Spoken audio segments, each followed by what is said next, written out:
Esse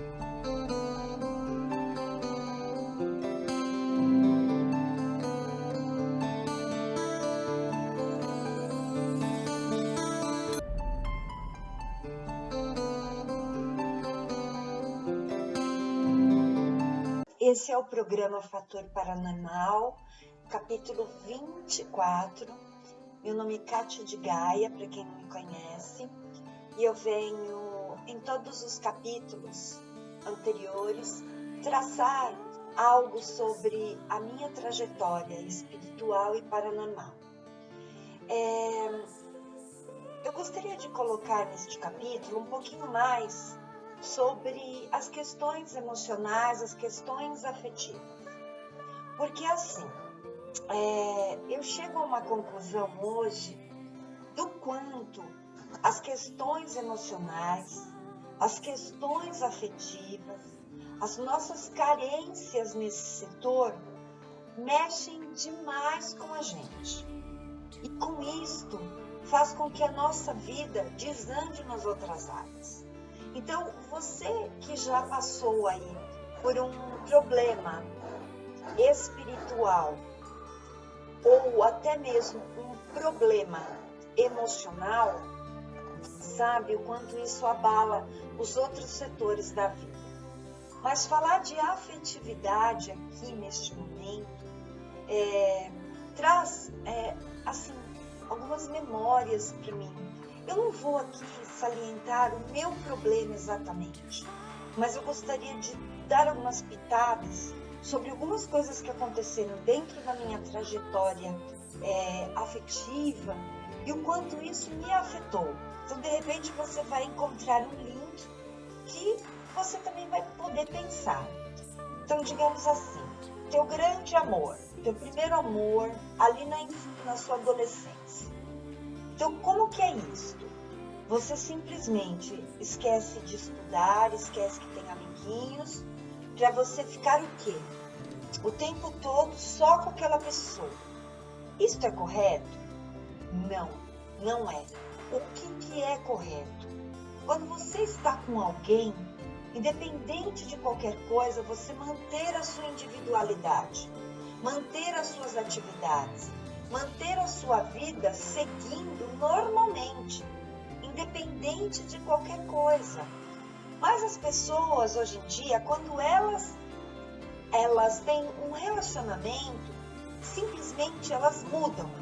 Elas têm uma grande mudança e com esta mudança, ela deixa de acessar os amigos, os contatos que ela tem anteriores a esta relação. E principalmente, esta pessoa, ela passa a ter comportamentos totalmente diferenciados de quem ela é. Ela se torna meio que autômato, né? Um robô, uma pessoa que simplesmente age por osmose daquela relação, do seu parceiro ou da sua parceira. Isto não pode acontecer. Eu digo para vocês que não deve por uma única questão. Porque muitas vezes a pessoa ela deixa de se reconhecer. Quando termina aquele relacionamento, ela deixa para trás quem ela era, aquela referência importante.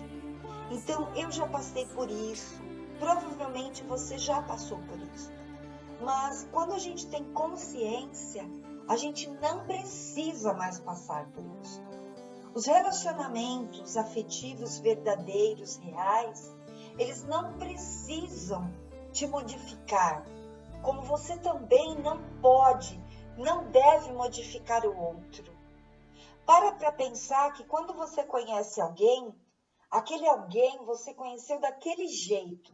Então, você vai querer que aquela pessoa, ela tenha aqueles atrativos que te levaram para ela. Então, quando deixa de ter, aí você desapaixona, você perde o interesse. E aí entra no quê?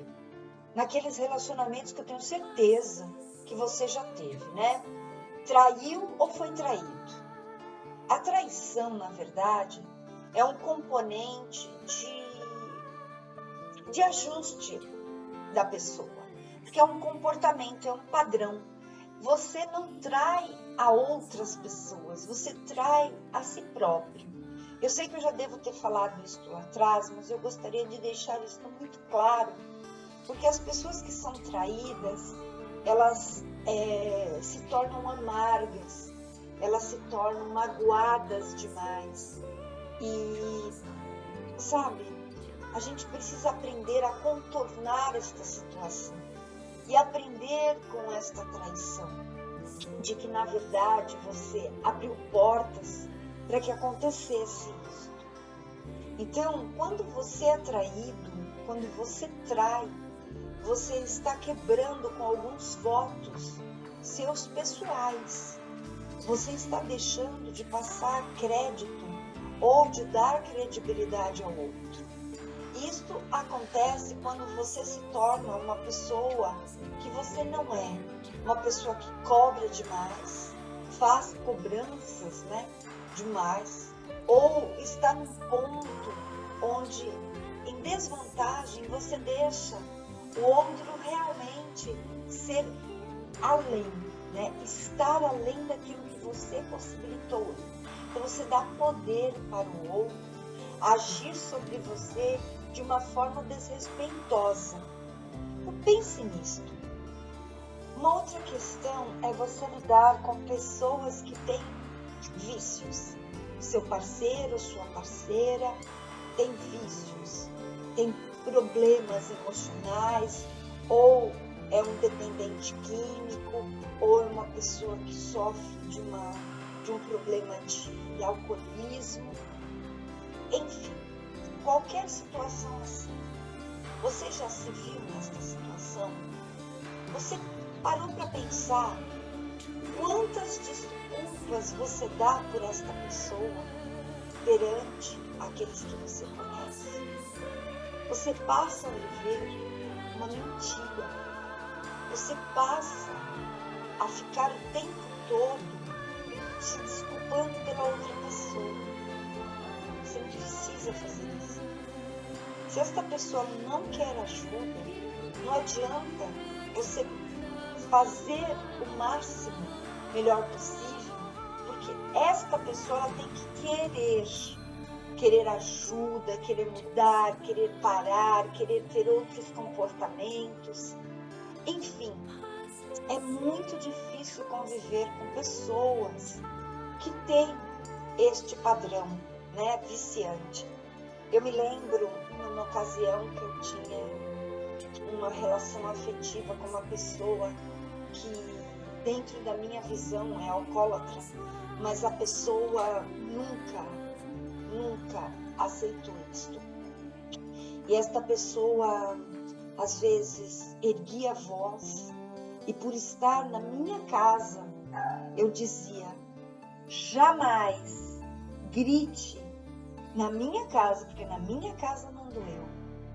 Ou qualquer tipo de comportamento desrespeitoso, ou nada educado, ou aquela pessoa que era irritadiça demais, nervosa demais, tinha certas atitudes mais agressivas. Eu não permitia que esta pessoa fosse além dos limites que eu impus a ela. Porque assim, quem coloca limites é você. Se você não coloca, esta pessoa ela vai ultrapassar, sim, qualquer limite. Porque ela não tem noção. Uma pessoa que ela tem estes padrões, ela vai além. E o pior é que essas pessoas passam a ter um comportamento baseado na mentira. Eles precisam mentir o tempo todo. Eles precisam criar o tempo todo desculpas. Eu acho que deve ser assim, muito ruim viver desta forma.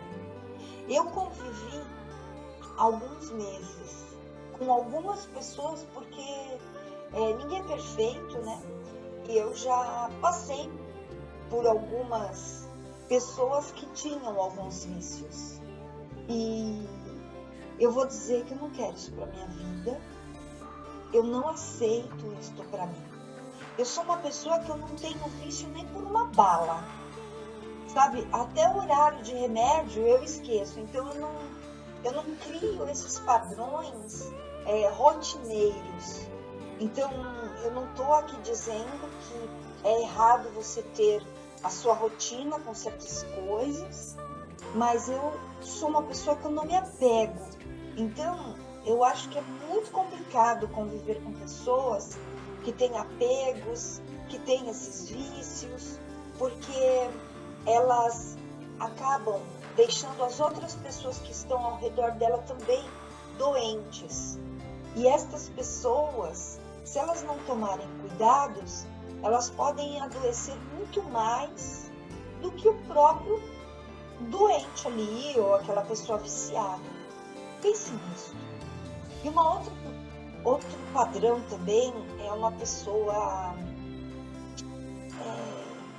que sofre aí de distúrbios mentais, um psicopata, uma pessoa de mente retrógrada e depressiva. Conviver com estas pessoas não é fácil também. Te adoece sim e te eleva a altos índices de tristeza, de padrões nocivos. E aí eu te digo, o que fazer? Escolha ficar bem, escolha estar bem. Às vezes as pessoas acham porque somos espiritualistas, nós somos obrigados a conviver com estas pessoas baseado no karma. O karma é da pessoa. A pessoa que tem que aprender a sair do vício, a sair desses padrões. Você não é obrigada a conviver com isso, para dizer que você gerou este karma e você tem que ser alguém que vai tirar esta pessoa disto. Então pense bem, no momento que você começar um relacionamento ou tem um relacionamento com pessoas que passam a gerar esses comportamentos, você não é obrigada, não é obrigado a conviver com estas pessoas. Ponto. Bem, este foi o capítulo de hoje. Espero ter ajudado você e que nós possamos, no próximo capítulo, seguir por outros pensamentos, outras vivências. Até lá. Tchau, tchau.